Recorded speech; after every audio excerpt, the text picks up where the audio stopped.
사실 저는 그 F-22와 35가 당분간 계속 소위 짱 먹을 줄 알았거든요. 그런데 뭐 도전자가 좀 오긴 오나 봐요. 시기상조 아닙니까? 원래 무기 세계에 저는 누차 강조한 게 있죠. 항상 도전과 응전. 108대를 격추할 때까지 F-22는 한 대도 격추가 안 됐다.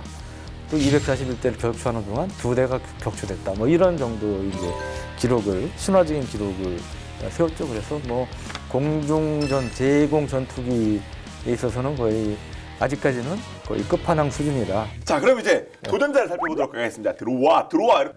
이게 이제 바로 잠깐 좀 전에 언급했던 수호이 57입니다. 통짜로 되어 있기 때문에 그만큼 또 쓸데없는 반사면이 적어지는 그런 장점이 또 있고, 선회 성능을 높인다거나 이착륙 때 이제 능력을 향상시킨다든가 뭐 이런 여러 가지 요소로 사용할 수 있는 이런 또 시스템을 만들어 놔서 역시 가장 진보적인 어떤 기체가 아닌가라고 생각이 되고, 신형 극초음속 미사일인데 300km 밖에 있는 적 전투기를 격추할 수가 있어요. 수호이 57은 아직 본격적인 실전 배치가 안 되고 있잖아요. 그러니까 좀 빈자의 스텔스기라고 그럴까요? 이 돈이 없는 러시아가 전투기가 속된 말로 지 혼자만 싸우는 게 아니지 않습니까? 조기경보기 어떤 지원도 받아야 되고, 어떤 지상 레이더 기지 지원도 받고, 인공위성 지원도 받아야 되고, 이런 것들 요즘 문제 뭐 소위 네트워크전이라고 그러는데, 정보교환한다고 그러면서 협조 체제 하에서 전투가 이루어지는 거기 때문에 그런 것들을 따져 본다면 수호이 57이 결코 유리한 상황이 아니죠. 이거 붙어본 다음에 얘기하자. 그리고 저 스텔스가 아까 말씀드렸다시피 이제 레이더에 안 잡히는 것만 생각하는데, 이 엔진에서 나오는 열을 줄여가지고 적외선 탐지 장비에 탐지 안 되게 하는 것도 스텔스의 중요한 부분이에요. 또 눈에도 잘 탐지가 안 되도록, 그러니까 작게 발견될 수 있도록 뭐 그런 것들이 종합적인 이제 스텔스 기술이라고 볼 수 있는데, 그런 부분은 종합적으로 보면 미국이 아직까지는 세계 최강이다 볼 수 있는 거고, 또 수 57 아까 뒤에 보면 엔진이 이렇게 튀어나와 있잖아요, 사진. 이게 겉으로 보면 보기에는 뭐가 포스 있어 보이고 뭐 그렇게 보이지만 이 스텔스 성능이 있어서는 깎아먹는 요소다. 지금 수 57 사실 제일 큰 문제 중에 하나가 엔진입니다. 스텔스의 중요한 부분 중에 하나가 엔진열을 적게 노출시켜서 적외선 탐지 장비에 탐지가 안 되도록, 잘 안 되도록 하는 건데, 이거는 지금 신형 엔진이 아니고 원래 수호이 27 플랭커 전투기가 쓰던 AL41 F1 엔진을 그대로 사용하고 있어요. 그런 면에서 이 지금 상태로는 이 스텔스 성능을 갉아먹는 그런 엔진을 쓰고 있어서, 그게 이제 어떻게 보면 수호이 57의 지금 아킬레스건 중에 하나로 평가가 되고 있고요. 원래 수호이 57은 세턴의 이지델리아 30이라는 엔진을 개발해서 장착하려고 그랬어요. 이거는 24,000파운드의 추력을 갖출 예정인데, 근데 이게 개발이 좀 지연되면서 2025년에야 실전 운영이 가능할 거라고 그럽니다. 그래서 이게 기존 엔진, 그 수호이 57이 쓰던 엔진을 쓰다 보니까 스텔스 성능도 떨어뜨리고 또 추력도 약해요. 추력도 약하고 그러다 보니까 이 수호이 57이 아직 본격적으로 많은 대수가 안 나오는 이유 중에 하나가 이 엔진 문제도 있는 것이 아닌가, 그렇게 이제 서방 쪽의 전문가들은 추정을 하고 있는데, 원래 러시아 공군에서 160대가량의 수호이 57을 도입할 예정이었는데, 지금 초도 양산부는 1, 2개 비행대대인 뭐 18대, 24대 뭐 그 정도만 계약을 한 상태라고 그러고요. 그래서 이 엔진, 이 신형 엔진이 제대로 개발된 뒤에 수호이 57이 본격 양산에 들어가지 않을까, 그렇게 예상들을 하고 있습니다. 아니, 러시아도 당연히 이렇게 가성비 좋은 걸 만들었으면 미국은 어차피 22는 스스로 단종시키면서 그 한정판화했으니까, 그러면 수출 승부지 가능성 있는 뭐 그런 제품 아니겠습니까, 이거 무기로? 그렇죠. 근데 중요한 거는 이제 비미국계 스텔스기라는 점 때문에 미국의 주요 동맹국만이 지금 F-35를 구입할 수가 있잖아요. 그 외의 나라를 상대로 팔 수가 있기 때문에 F-35와 대적할 만한 현대적 공중 제압기로서는 거의 유일한 선택이다. 그래서 수출을 기대할 수 있는 상태고요. 아니, 터키가 57에? 아니, 터키는 이 서방 이쪽으로 구분되는 거 아닙니까? 지역도 그렇고. 그렇고 미국하고도 굉장히 가까웠죠. 근데 요새 아주 정말 이제 희한한 일이 벌어지고 있는데, 그 터키가 러시아 무기, 신형 무기를 하나 도입했는데, 그게 뭐냐면 S-400이라고 신형 지대공 미사일인데, 이게 이제 러시아판 사드로 불리는 그런 네. 미사일이에요. 근데 이게 미국에서 이제 이 터키가 S-400 구입하는데 굉장히 강력한 반발을 했죠. 야, 너네 S-400 구입하면 우리 F-35 원래 터키도 F-35 사업에 초기부터 참여했던 국가예요. 그래서 네. F-35를 도입하게 됐는데 F-35 안 팔아. 막 이렇게 엄청 압박을 했는데도 도입을 한 거예요. 미국의 최근에 반대를 무릅쓰고 무릎을 도입을 쓰고 했어요. S-400을 실제로 도입을 했어요. 그래서 이제 미국이 왜 이렇게 예민하냐면 S-400 그 미사일 레이더는 미국의 스텔스기도 탐지할 수 있는 걸로 그렇게 이제 선전하고 있습니다. 그러니까 재밌게 되는 거죠. S-400의 봤더니 걸리네 이러면 이거 진짜 이거. S-400의 주 타겟 중에 하나가 F-35 아니겠습니까? 네. 근데 이 터키는 격추할 수 있다는 S-400과 그 대상인 F-35를 같이 한 나라가 갖게 되는 거예요. 그러니까 미국 입장에서는 예민할 수밖에 없겠죠. 그렇죠? 예, 그러니까, 그러게요, 예. 그러니까 미국이 방방 뜰 수밖에 없는 이제 그런 이유가 있는 거죠. 그래서 F-35가 실제로 터키 넘어갈 경우 F-35 기밀 정보도 러시아로 넘어가지 않을까. 이제 그런 이제 우려들을 하기 때문에 그 러시아 미사일 S-400을 도입한 터키에 대해서 더 이상 나토의 F-35 프로그램에 참여할 수 없다.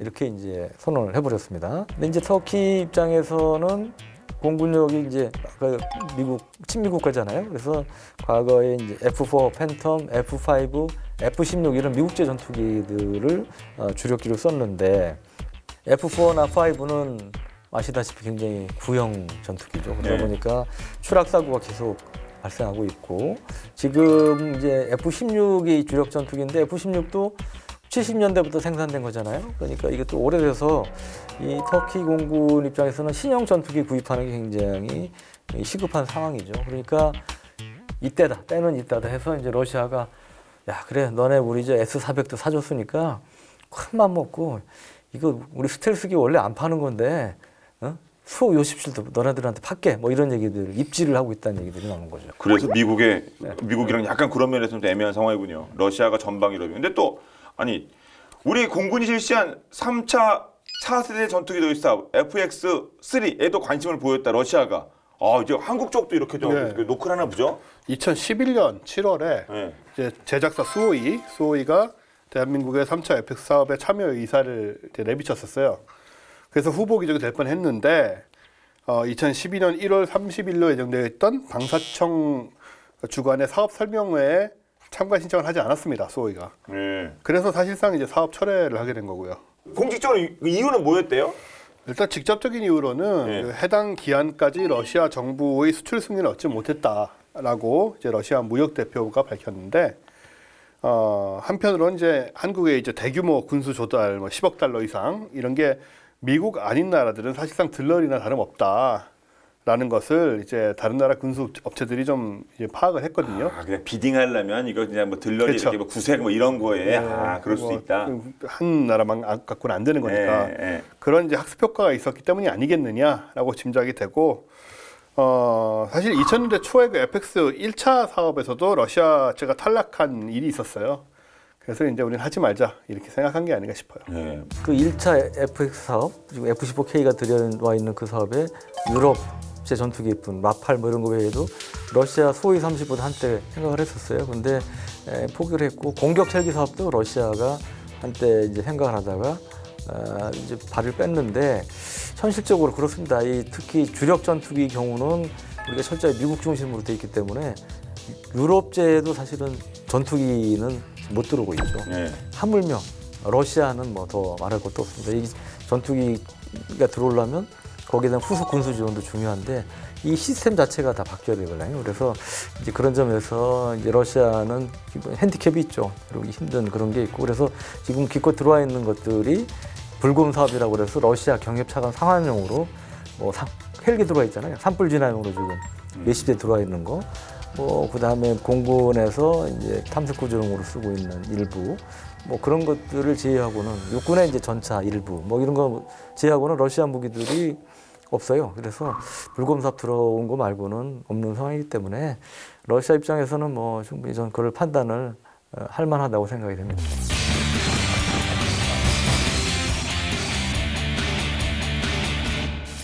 아니 다 들어와 막 이렇게 막 도전자가 질비 뭐 해야 되는 거 아니겠습니까? F22, F35에 대해서 그러면 이 수호이 57 이거 뭐 단독 후보 아니잖아요. 도전자 또 있을 거 아닙니까? 누굽니까? 뭐 당연히 중국이겠죠. 중국이죠. 중국에. 예. 중국의 이제 우리가 5세대 스텔스기로 분류하는 게 젠 20이라고 있는데요. 중국이 사실은 스텔스기를 두 종을 동시에 개발해 왔어요. 하나는 젠 20, 또 하나는 F35를 거의 빼닮은 젠 31이라는 게 있는데 라인도 똑같이 가져가네요. 네. 프리미엄하고 고급형. 근데 그 젠 31은 한동안 등장하다가 잠잠해요. 그래서 지금 별 어떻게 진전되고 있는지는 최근에는 별로 알려진 게 없는데 이제 젠 20은 중국이 이제 최근에 그 실전 배치를 시작했다고 공식 발표할 정도로 상당히 진도가 나가고 있습니다. 그래서 이 젠 20이 이제 중국의 5세대 전투기 중에는 일단 우리가 이제 주목해야 될 이 대상인데 사실은 이 말씀한 대로 이 혜성처럼 등장했어요. 그래서 요새 뭐 그걸 뭐 갑툭튀라고 합니까? 갑자기 툭툭 튀어나온 존재, 갑자기 툭 튀어나왔다. 예, 뭐 갑툭튀 비슷한 존재라고 할 수 있어요. 젠 20이나 젠 31이나. 이제 원래 2020년 이후에야 중국은 5세대 스텔스기를 선보일 수 있지 않을까 이렇게 예상했는데 이게 이제 튀어나왔기 때문에 이제 그런 것이고 중국이 2년마다 주하이라는 데서 에어쇼를 하는데 2016년 11월 주하이 에어쇼에서 이제 공개가 됐고요. 그리고 2018년 2월부터 실전 배치가 된 것으로 이렇게 이제 알려지고 있습니다. 이게 사실은 수호이 57보다 먼저 배치가 시작이 됐으니까, 그러니까 이제 그런 면에서는 이제 그 젠 20이 더 관심을 끌 수 있죠. 그리고 미국이 이제 사실은 냉전 시절에는 소련 말고는 없었잖아요, 라이벌이. 근데 지금은 미국의 라이벌이 러시아가 아니고 중국이 이제 라이벌처럼 부상하고 있는 상황이니까 이 중국의 스텔스기 개발에 대해서 미국은 더 민감할 수밖에 없다. 아까 제가 그 수호이 57하고 비교하면서 보여드렸던 이제 요게 얘군요. 예, 이게 젠 20인데 뭐 좀 비슷합니다. 다른 기종들하고. 일단 뭐 이렇게 날개 형태도 그렇고 좀 이따 다시 자세히 또 말씀드리도록 하고, 일단 러시아가 1990년대에 개발했지만 사장됐던 미그 1.44 1.44요? 라는 것이 있습니다. 소프트웨어 버전도 아니고 1.44 이런 것도 있네요. 그러니까 이게 실전 배치된 건 아니고 러시아가 이제 개발했던 실험기 비슷하게 했던 그런 기종이 있습니다. 그 다음에 이제 미국에서는 F-22와의 경쟁에서 밀려났던 그 YF-23 이런 것들을 이제 참고한 걸로 알려져 있는데, 중국 공군에서는 위룡이라고 부르고요. 나토 코드네임으로는 파이어 팽 혹은 파이어 투스. 팽이란 건 어금니란 이제 송곳니란 뜻이죠. 예, 불송곳니 뭐 이렇게. 역시나 이제 보시는 것처럼 날개와 동체의 구분이 모호한 블렌디드 윙바디로 돼 있고, 길이는 20.3m니까 수호이 57보다도 살짝 깁니다. 폭 12.9m, 높이 4.5m. 전반적으로 아주 약간이지만 수호이 57이나 미국의 F-22보다 조금 크다고 보시면 되고요. 중국의 정보 사이트에 따르면 최대 이륙 중량이 37,000kg이고 최대 속도는 이제 3,060km. 그러니까 마하 2.2가 좀 넘네요. 2.4 이렇게 좀 되겠네요. 작전 반경이 1,500에서 2,200km 이 정도의 이제 성능을 갖고 있고, 원래 이제 한 명이 타는 비행기 전투기인데 한편으로는 또 한 명이 전투기 조종을 맡고 뒷좌석 탑승자가 정밀 폭격 임무를 수행할 수 있는 2인용 버전도 있어요. 근데 우리 전 세계에 지금 도입된 모든 스텔스 전투기가 전부 1인승이거든요. 그러니까 이게 이제 세계 최초의 2인승 스텔스 전투기다 이렇게 보시면 되고, 중국은 이미 2011년에 이 J-20의 첫 시험 비행에 성공을 했고요. 꾸준한 개량을 거쳐서 이제 2017년부터 양산에 들어갔습니다. 내년까지는 100여 대를 도입할 계획이고, 그 다음에 역시 그 소형 스텔스기인 J-31도 개발을 하고 있고, 그래서 이제 F-22와 F-35의 역할을 J-20과 J-31에게 각각 맡기겠다. 똑같은 관점을 갖고 있는 거고요. 근데 이제 다 잘 되고 있는 것은 아니고 좀 약점들이 있습니다. 일단은 수평 꼬리 날개 대신에 이제 전방 수평 날개의 이 카나드라고 말씀드렸죠. 여기 카나드인데 이 날개가 이 카나드를 장착하고 있어서 이 카나드 때문에 스텔스 성능이 좀 떨어질 수가 있습니다. 이 앞에 수호이 57 같은 경우는 이렇게 싹 붙어 있잖아요.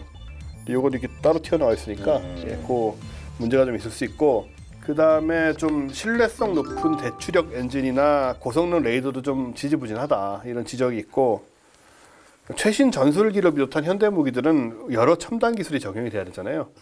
근데 관련 기술들이 개발되지 않은 경우에는 일단은 기존에 있던 걸 집어넣고 계속 업그레이드하는 방향으로 나가는 게 요즘 이제 세계적 추세인데, F3이나 라팔, 유로파이터 타이푼 이런 것과 비슷한 경로를 밟는다고 보시면 돼요. 그러니까는 일단 내놓고 조금씩 업그레이드를 하자.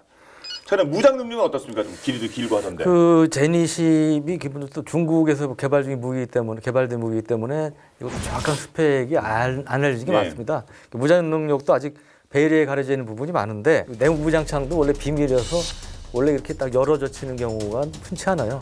F-22나 35 같은 경우는 뭐 사진이 돌아다니긴 합니다만 그것도 이례적으로 좀 이렇게 뭐 공개한 건데, 젠20은 이제 세 곳의 내부 무장창이 있는 것으로 알려져 있는데, 양측면에 이제 2개의 무장창이 있는데 여기에 공대공 미사일 2발, 그리고 중앙에 1개 무장창에 공대공 미사일 6발을 탑재할 수 있는 것으로 그렇게 이제 알려져 있고요.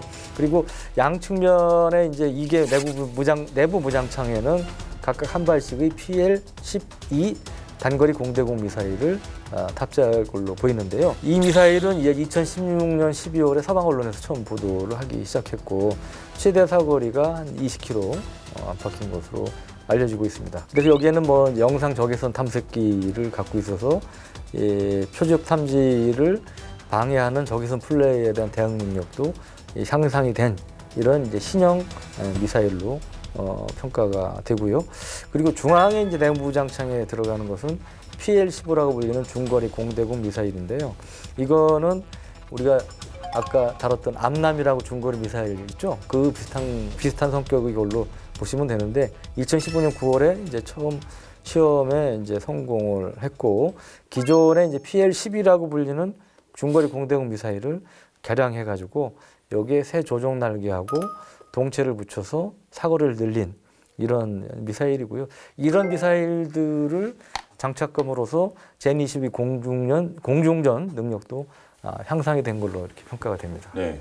그럼 실전 배치를 시작했다고 했는데 어느 쪽입니까? 뭐 우리나라랑 가깝나 아니면 뭐 대만 쪽 이렇게 되나요? 산동반도니까 우리나라랑 가깝죠. 아, 산동이면 뭐 바로 옆에 아닙니까? 예.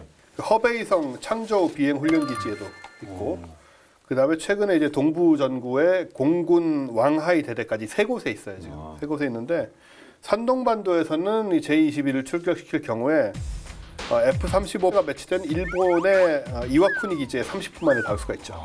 그러니까 이제 우리보다는 이제 일본 쪽에 있는 미군 기지들도 신경을 쓰는 것 같고, 동부 전구가 이제 작전 지역이 대만을 포함하게 되는 거고요. 제20의 동부 전구 배치에 대해서 군사 전문가들은 최근에 대만하고 미국의 군사 협력 강화 등을 겨냥한 것이고, 또 태평양 지역에서 미국과 일본의 군사 활동에 맞서기 위한 것이다, 이렇게 분석을 했고요. 그래서 미국 같은 경우에는 이제 J-22 실전 배치되는 거에 굉장히 예민한 상황입니다. 그렇군요. 예. 러시아도 좀 엔진이 참 이게 참 골치 아픈가 본데, 네. 이쪽 젠 쪽도 마찬가지인가 봐요. 그렇죠. 예, 그래서 중국의 현재 주력 전투기는 이 독자 개발한 젠10이라는 게 있고, 그다음에 러시아 전투기를 토대로 만든 젠11, 젠15 뭐 이런 것들이 있는데, 이게 젠11은 이제 러시아의 수-27 플랭커를 모델로 해서 만든 모방 생산한 이제 그런 걸로 이제 알려져 있고요. 젠10은 이제 단발 경전투기입니다. 중국 국산이고요. 젠15는 항공모함 탑재되는 함재기고요. 근데 이런 것들이 러시아에 수입한 엔진을 장착하고 있어요. 그래서 이 러시아에 대한 의존도가 높은 편이다. 젠20 시제기에 장착된 것도 원래 젠11용으로 개발된 WS-10이라고 불리는 엔진인데, 이 엔진은 문제가 뭐냐면 이 젠20이 F-22보다 크다고 그랬잖아요. 이렇게 큰 기체에는 쓰기에는 출력이 좀 작아요. 출력이 작고 신뢰성도 떨어집니다. 그리고 또 F-22는 슈퍼크루즈라고 지속적으로 초음속 비행할 수 있는 능력이 있다고 그랬잖아요. 이런 슈퍼크루즈 기능도 일단 갖고 있겠느냐, 그런 의구심이 제기되고 있는 상황이고요. 러시아도 아까 말씀드렸지만 신형 엔진이 아직 개발이 안 끝나서 기존 전투기 엔진 쓰고 있다고 그랬잖아요. 그러니까 중국의 경우도 이제 그런 엔진에 있어서 문제가 있다. 우리가 이 오늘 핵심이 이 스텔스인데 스텔스 얘기를 또 이번에 또 쟤는 약간 좀 뒤늦게 했는데 까먹었습니다. 그러면 스텔스 기능은 이 젠 20 어떻습니까? 스텔스가 안 된다는 얘기가 있어요. 아, 뭐 도전자가 안 되는 거 아니에요? 아니 급이 안 맞는 거 아닙니까? 도전하러 F20에 도전하러 왔는데 스텔스가 안 돼. 잠깐만요, 저한테 미리 양해하라고 했는데 스텔스는 안 되는데요. 이럴 수가 없는 거 아닙니까?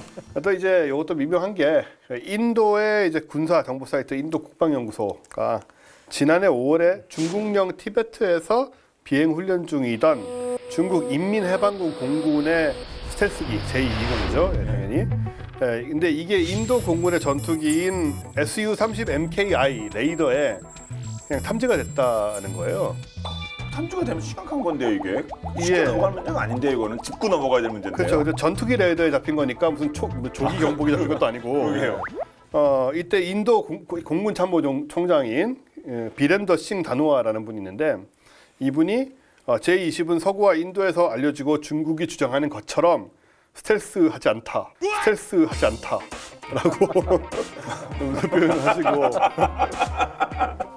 일반 레이더, 스텔스 탐지 레이더는 고사하고 일반 레이더라도 잡힌다는 거예요. 네. 예, 말씀드린 대로 이제 카나다가 네. 스텔스에 유리한 형상이 아니고 다시 한번 보지만 우리가 이게 특히 정말 갑툭튀 툭 튀어나와 있는 네. 카나다잖아요. 기체도 크고 그러다 보니까 스텔스 도료의 성능이 웬만큼 훌륭하지 않으면 서방의 스텔스기들처럼 레이더에 의해서 잡음으로 처리될 만큼 RCA를 줄이는 게 힘들 거다. 이런 분석은 계속 있어 왔대요.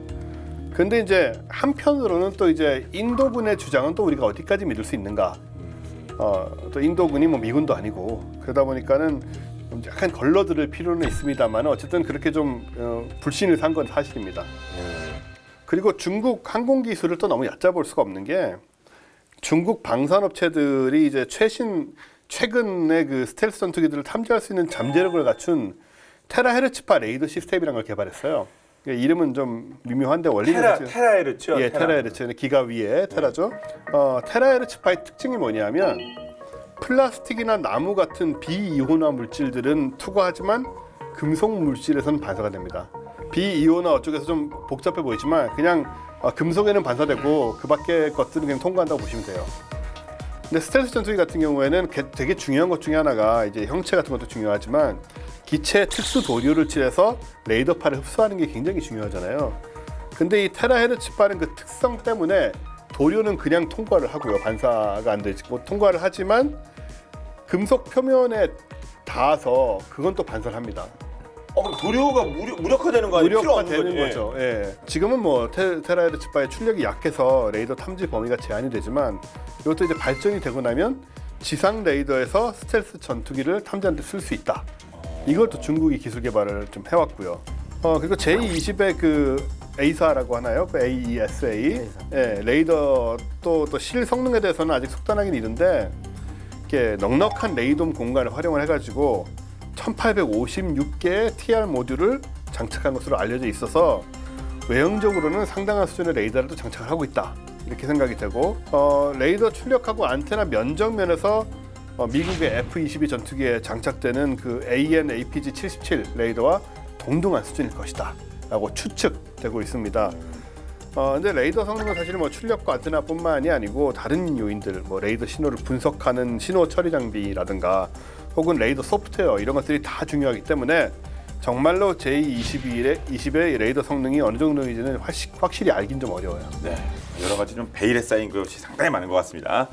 자, 현존하는 최첨단 전투기 기술의 집약체이자 미래 공중전의 핵심으로 떠오르죠. 스텔스기. 그런데 스텔스기라는 게 워낙 뭐 비밀리에 이렇게 개발되고 또 운영되다 보니까 저희도 뭐 어디 뭐 추정 뭐 오피셜하기 어렵다 이런 말씀 많이 드렸는데 그런데 중국에서 영혼을 갈아 넣어 만든 영혼 간다고 이게 나올 게 아니에요. 제20이 뜬금없는 곳에 발견했다고 합니다. 아무리 영혼을 많이 갈아 넣었다고 신기한데요.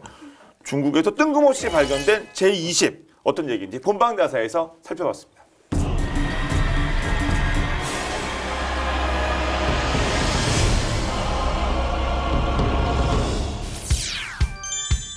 젊은이들이여 야망을 가져라.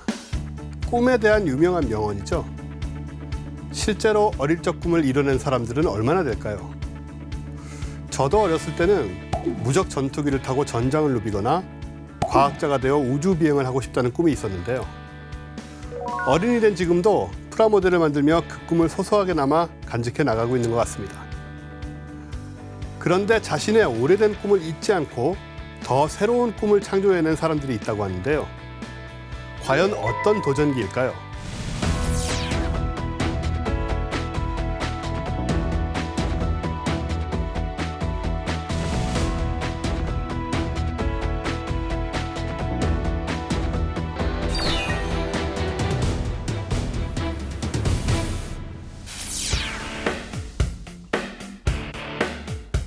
최첨단 무기 기술의 집약체인 만큼 철저하게 비밀리에 개발되는 스텔스기.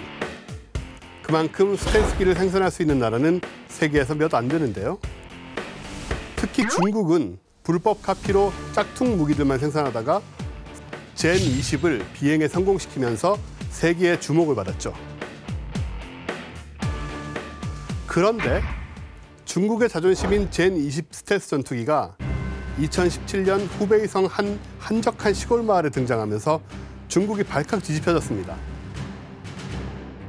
일반인들은 실제로 보기 힘든 이 젠 20 스텔스 전투기 사진은 인터넷을 통해 급속도로 퍼져나갔으며 마치 UFO라도 발견된 것처럼 큰 관심을 받았습니다. 대체 이 전투기의 정체는 무엇일까요?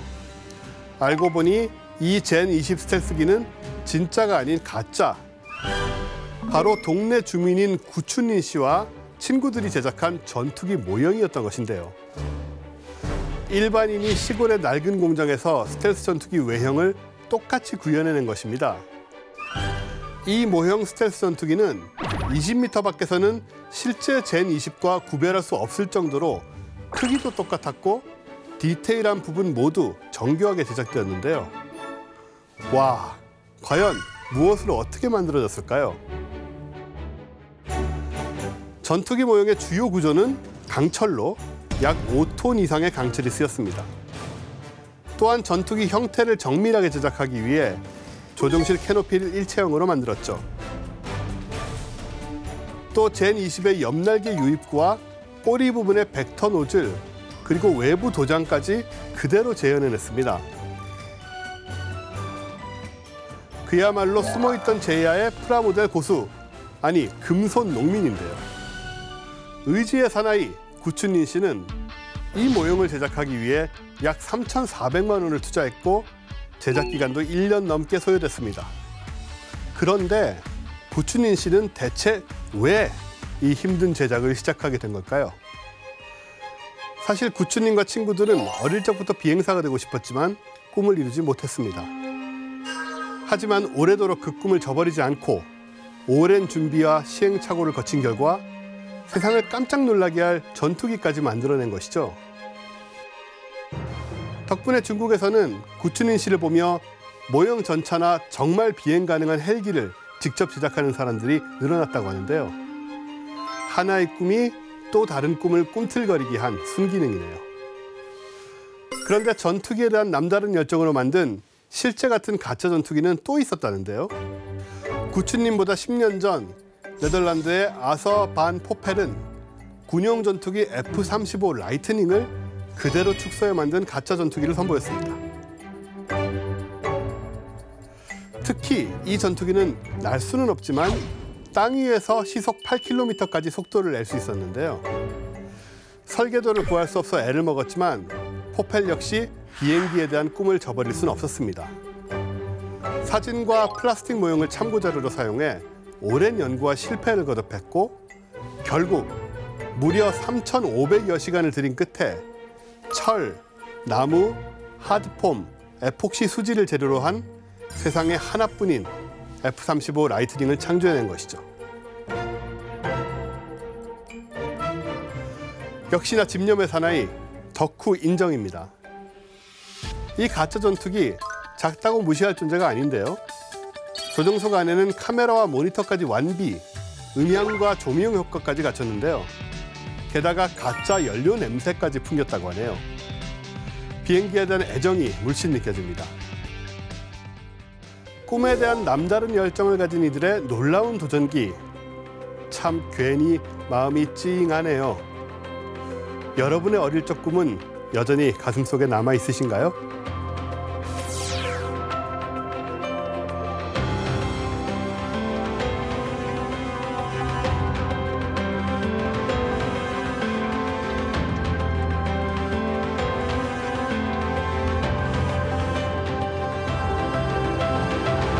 일체형 본체와 그 날개가 일체형이 이 가오리 형태. 아 이거 진짜 보니까 매끈하고 좋긴 하네요.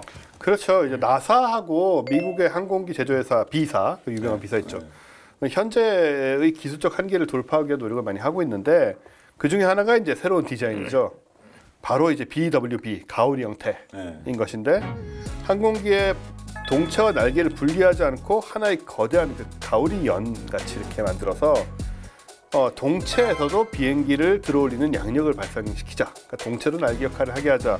이제 이런 개념이고요.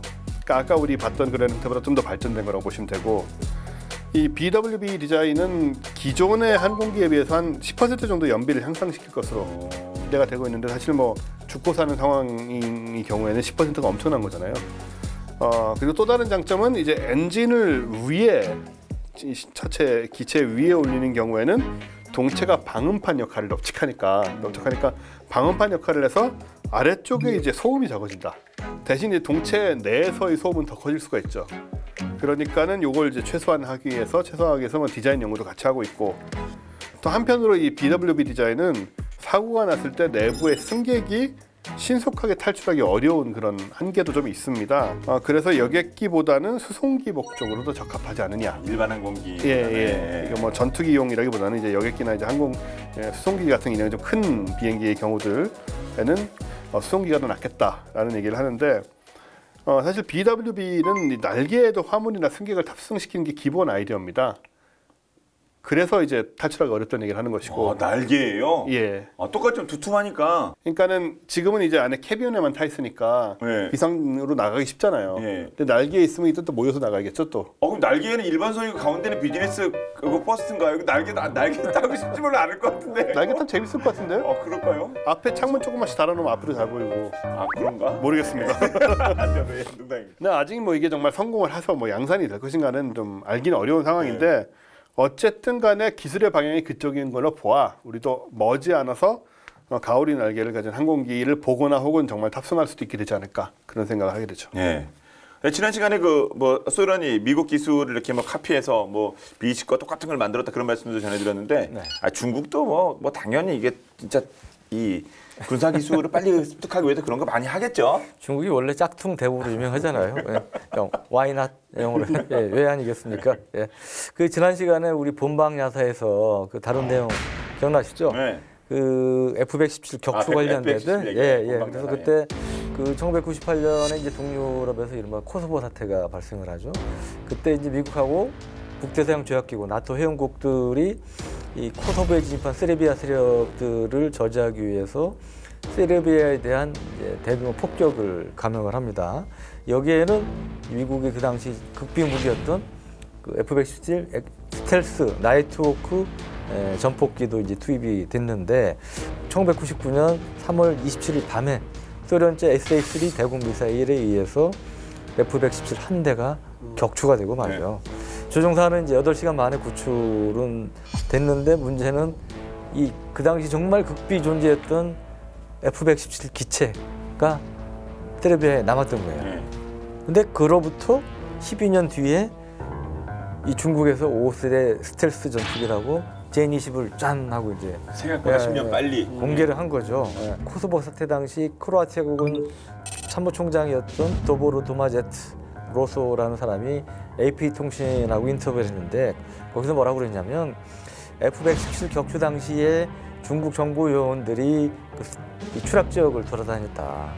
그리고 이 잔해를 모았고 세르비아까지 가서요? 네. 와. 그래서 거기서 또 농부들한테 그 F-117 잔해를 돈을 주고 이제 사들였다는 거예요. 고철값. 그리고 그래서 이제 이 잔해를 그 세르비아 베오그라드 중국 대사관으로 일단 옮긴 다음에 하얼빈 공대 쪽으로 빼돌렸다고 합니다. 중국이 또 제일 열심히 잘하는 게 바로 해킹입니다. 이 대규모 해커 부대를 근데 이거 오피셜한 얘기입니까? 오피셜한 하셔도 얘기예요. 되는 말씀이에요. 예, 보도도 됐고 책으로 나와 있고 그렇습니다. 예. 그래서 이 중국이 예, 중국이 그러면서 아주 국가 차원에서 이 해커를 대거 양성해서 이 군사적인 거, 비군사적인 심지어는 국영기업을 위해서 산업기술, 미국 IT 업체 기술 빼서 막 주기도 하고 그랬어요. 최근에 그 뉴욕타임스 기자가 쓴 퍼펙트 웨펀이라는 책이 나왔는데 거기에 그 해커 관련된 사이버 정보 관련된 그런 기사들이 많이 나오더라고요. 그래서 제가 뉴욕타임스 기자가 예. 직접 쓴 책입니까? 예, 데이비드 생어라고 꽤 유명한 기자인데 번역된 겁니까? 네, 번역돼 있어요. 번역됐으니까 봤죠. 아주 먼저로 보셨다는 네, 근데 하여튼 이게 러시아, 중국, 북한 이런 그 해킹에 대해서 아주 뭐 그 정말 충격적인 사례들이 많이 생겼는데 여간 중국도 이제 그런 점에서 해킹을 많이 했고 특히 젠 31이 보면 F-35를 거의 빼닮았어요. 근데 실제로 중국 해커들이 미 로키드 마틴을 해킹해서 F-35 설계도를 빼냈다는 겁니다. 이건 미국에서 공식적으로 나온 얘기인데 그래서 이제 그런 식으로 활용해서 젠 20, 젠 30을 개발하는데 도움을 받았을 걸로 그렇게 추정을 하고 있습니다. 사실은 뭐 그것뿐만이 아니고요. 2011년 1월 15일에 미국 법무부가 하와이에 사는 스텔스 관련 기술자인 나시르 고아디아에게 징역 32년형을 선고. 이거 중죄인데요 그러면 거의 종신형 아니에요? 이분이 그 당시 66세였기 때문에 종신형이나 다름이 없죠. 이 고아디아 이 양반은 지난 1968년부터 1986년까지 장장 18년 동안 방위산업체인 N사, 유명한 사업회사 있죠. N사에서 스텔스 폭격기인 B2A 스피릿 수의 개발에 참여를 하고 있었고 그 독특한 추진 시스템과 저피탐성, 그러니까 스텔스성이죠. 거기에 대한 연구를 했던 사람이에요, 이 사람이.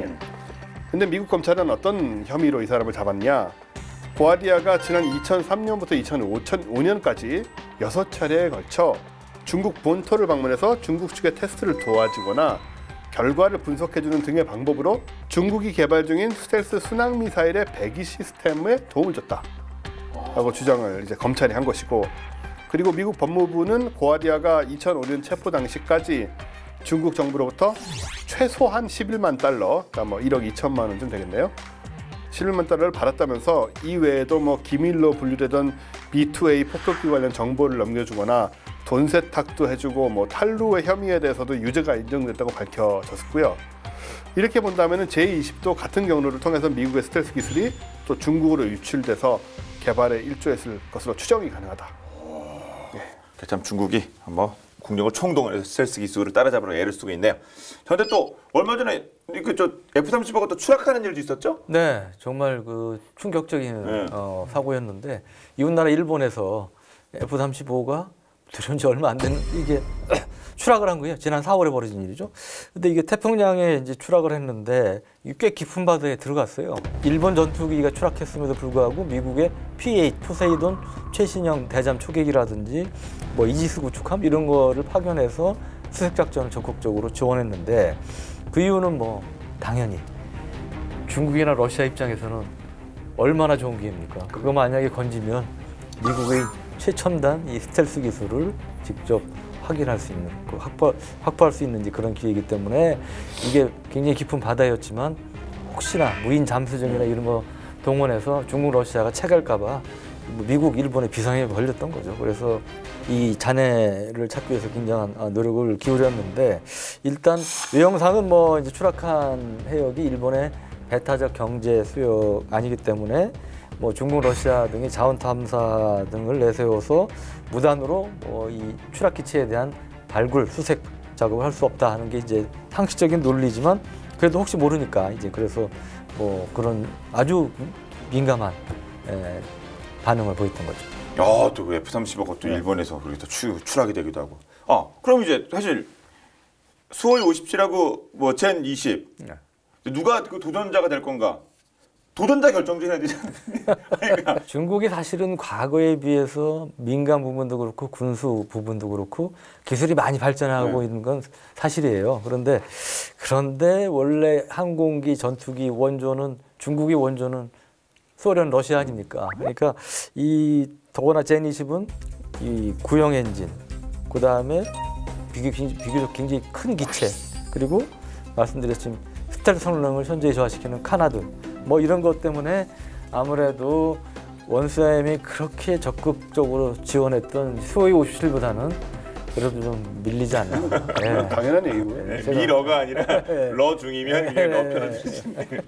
어느 정도냐면 이제 영국의 저명한 군사 전문 매체 주간지 이제 제임스 디펜스 위클리라는 게 있는데 여기에서 지난 3월에 이제 그 기사가 나왔는데 뭐라고 나왔냐면 러시아가 중국 측에 야 우리 저 수호이 57 팔게 사가라. 아, 이거 특별하게 거의 끝나는 것 같은데 그 러시아가 내가 살래 이거 57? 그럼 사겠어요 미국이? 아닐 거 아닙니까? 일단 제안을 했다는 것도 의미가 있네요. 물론 이제 기술을 알기 위해서 몇 대는 살 수 있겠죠. 예. 한두 대, 두어 대는 살 수 있겠지만 뭐 본격적으로 투입할 일은 없는 거고요. 판다 했다. 이거 자신감 있는 거 아닙니까? 그러니까, 내가 니네보다 낫다. 그러니까 이게 중국이 아직까지 본격적인 5세대 스텔스기를 독재적으로 설계해서 개발하는 거는 러시아가 보기에는 너네 아무리 그래도 아직 우리한테 안 돼. 뭐 이제 그런 생각이 있는 거죠. 그래서 이 중국은 러시아 측 제안에 대해서 아직 공식적으로 반응은 보이지 않은 것으로 이제 알려지고 있는데, 근데 이제 중국은 또 뭡니까? 자기가 전 세계에서 지금도 중심이라고 중화주의 아닙니까? 그러니까 우리 이제 6세대 전투기도 개발하겠다 이렇게 막 큰 소리를 치고 있어요. 5세도 약간 스텔스 기능이 있는지 없는지 헷갈리는 판이 6세대로 간다고요? 그러니까 도약을 하겠다고 이제 그런 식으로. 좋게 말하면 도약이죠. 중국에 이제 큰 항공사가 몇 개 있는데 항공기 제작사 중에 모그로 고위 관계자가 2035년쯤에 6세대 전투기가 등장할 것이다. 하고 이제 중국형 6세대 전투기를 선보이겠다. 뭐 이제 그렇게 얘기한 거고 또 그 외에 이제 기존 배치 시작한 젠 20의 개량형도 준비를 하고 있는 것으로 알려지고 있고요. 이 또 돈도 많아요. 그러니까 이 자본, 돈과 또 중요한 게 국가의 의지. 국가의 의지인데 이 당에서 강한 의지가 있단 말이죠. 뛰어난 인력도 그 다음에 있죠. 또 기본적으로 인구가 많고, 그러니까 그 안에 머리 좋은 사람도 그만큼 많은 것이고, 그래서 이게 다 갖추고 있기 때문에 우리가 전 그걸 결코 우습게 봐서는 안 된다. 네. 사실 중국이 지금 우주 강국이거든요. 우주 개발이라든가 로켓을 발사하는 1년에 발사하는 로켓 수가 지금 미국을 넘어섰어요. 그리고 뭐 달 탐사, 화성 탐사 아무튼 굉장히 엄청난 속도로 발전하고 있는 그런 기술을 갖추고 있기 때문에 결코 만만하게 볼 그런 나라가 그렇죠. 아니고. 네. 그래서 국내에서는 좀 관심이 적은데 이 외국의 전문가들의 평가는 대체로 J-22, F-22나 뭐 수호이 57에는 미치지 못하겠지만 무난한 5세대 전투기로 무시하기는 힘들다 이런 얘기를 하고 있고요. 지금 알려진 스펙만 가지고도 미래 중국의 전략적 목표를 달성하는 데는 별 무리가 없는 것 같아요. 일단은 5세대 전투기가 있다는 것이 성능의 뭐 그 좋음과 나쁨과는 또 별개로 주변국에는 또 큰 부담이 되는 것이고요. 또 중국의 1차 목표가 동북아시아의 재패라고 했을 때 가장 걸림돌은 한국, 일본하고 미 해군이잖아요. 그런데 주력 기종은 이제 이쪽의 주력 기종은 F-22가 아니고 F-35가 될 것인데 이 F-35와 비슷하거나 근소한 우세만 J-22 점하고 있어도 중국이 보유한 이제 숫자상으로나 이런 걸 봤을 때 충분히 위협이 될 수 있다. 그렇게 파악이 되죠. 네. 이런 세계 흐름과 이렇게 비교해봐서 또 우리나라 얘기도 또 뭐 끝으로 한 말씀 이렇게 좀 해주셔야 되는 거 아닐까요? 우리나라 이야기. 일단은 뭐 자체 개발할 수 있는 역량을 키워야 되는 거죠. 지금 우리는 이제 요즘 이제 우주 탐사 때문에 1단 로켓, 이제 추진 로켓 만드는 얘기를 계속 나로호 이후로 계속 나왔는데 이 기술이 원래 ICBM 기술하고 동일하다 보니까 이제 기본적으로 딴 데서 받을 수가 없는 기술이에요. 그러니까는 자체 개발을 해가지고 써야만 이제 가능한 기술인데 이런 것도 마찬가지로 이제 미국에서 뭐 팔고 싶은 건 팔고 팔기 싫은 건 안 팔고 뭐 이런 식으로 계속 되면 또 종속되는 상황이 계속 이어질 수밖에 없고 해서 우리도 빨리 과학기술 쪽에 또 투자를 많이 해가지고 자체적인 또 이런 스텔스기 같은 것도 연구를 좀 많이 뭐 하고 있겠지만 좀 만들어내야 되는 그런 시점에 우리나라가 도달하지 않았느냐 이렇게 생각이 듭니다. 네. 저는 우리 이제 한국형 전투기 KF-X라는 걸 지금 개발하고 있지 않습니까? 그거는 이제 본격적인 5세대 스텔스기는 아니에요. 하지만 약간의 스텔스 성능을 갖춘 4.5세대 전투기로 분류가 되는데, 그러니까 지금 5세대 전투기를 우리도 해야 되는 거 아니냐 그런 시각도 있지만 저는 우리 어떤 여러 가지 그 능력이라든지 그다음에 뭐 수출 가능성 이런 걸 따져봤을 때 일단은 뭐 KF-X 개발에 주력을 해서 일단 성공적인 작품을 내놓는 게 중요하다고 보고요. 그 다음에 6세대 전투기나 이런 문제는 우리가 이제 그런 기술을 확보할 필요는 있어요. 하지만 이거를 우리가 엄청난 돈을 들여서 양산을 한다? 이거는 또 다른 차원의 문제란 말이에요. 그래서 무조건적으로 우리도 6세대 전투기를 개발해서 우리 한국산 6세대 전투기를 보유해야 된다.